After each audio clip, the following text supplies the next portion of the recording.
નમસ્કાર દર્શકો, પ્રથમ ન્યૂઝ ચેનલમાં આપનું સ્વાગત છે। રજૂ છે આજના સૌથી મોટા અને તાજા બ્રેકિંગ ન્યૂઝ।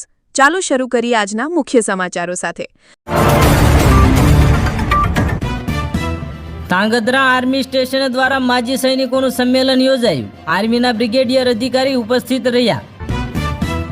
આંગણવાડી કાર્યકર અને સહાયક બહેનો માટે ખુશખબર, માનદ વેતનમાં કરાયો સારો એવો વધારો। અમદાવાદના નારોલમાં ખાડામાં ભરાયેલા વરસાદી પાણીમાં વીજ કરંટ લાગ્યો, એક્ટિવા સવાર દંપતીનું થયું કરુણ મોત। ગ્રીસમાં 4 બાળકો ધરાવતા ઓછી આવકવાળા પરિવારો માટે શૂન્ય કરવેરા જાહેર કરવામાં આવ્યો। પ્રધાનમંત્રી મોદીએ જેરુસલેમ પર થયેલા આતંકવાદી હુમલાની નિંદા કરી। ઇઝરાયેલની રાજધાની આગામી આદેશ સુધી રહેશે બંધ। એનડીએના રાધાકૃષ્ણ દેશના નવા ઉપરાષ્ટ્રપતિ 152 મતોથી જીત્યા। ઓવરબ્રિજ પર રોંગ સાઈડે જતો બાઇક ચાલક સરકારી બસમાં ઘૂસી જતા કરુણ મોત અને પોલીસ મૃતક આધેડ સામે ગુનો નોંધ્યો। આજે પૂરગ્રસ્ત પંજાબ અને હિમાચલ જશે પ્રધાનમંત્રી મોદી, પીડિતો સાથે કરશે મુલાકાત। નેપાળ ભડકે બળ્યું, પ્રદર્શનકારીઓએ પોલીસની ગાડીઓ અને બાઇકોમાં તોડફોડ કરીને આગ લગાડી। જામનગરના લાલ બંગલા સર્કલમાં ભારતીય જનતા પાર્ટી મહિલા મોરચા દ્વારા ધરણા પ્રદર્શન કાર્યક્રમ યોજાયો। સિયાચેન પર હિમસ્ખલન, ગુજરાતી સહિત 3 જવાન શહીદ, 5 ગુમ અને 3 શહીદ જવાનોના 2 અગ્નિવીરોનો પણ સમાવેશ। સુરતના પલસાણા તાલુકામાં કંપનીમાં બ્લાસ્ટ થતાં જ વધુ 2 લોકોના થયા કરુણ મોત, મૃત્યુઆંક 7 પર પહોંચ્યો।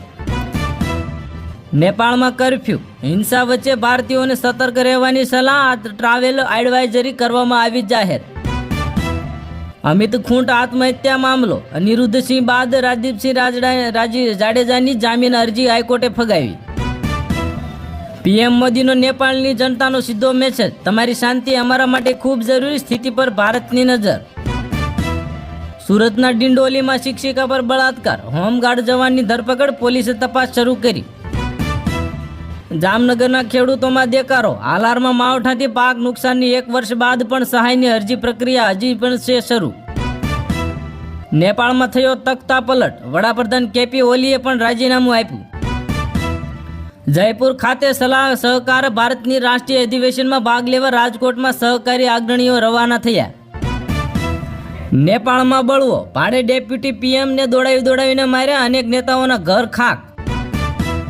સૌરાષ્ટ્ર યુનિવર્સિટીમાં ભ્રષ્ટાચાર મુદ્દે કોંગ્રેસનો દેખાવ, પોલીસ સાથે ઘર્ષણ થતા કાર્યકર્તાઓની કરાઈ અટકાયત।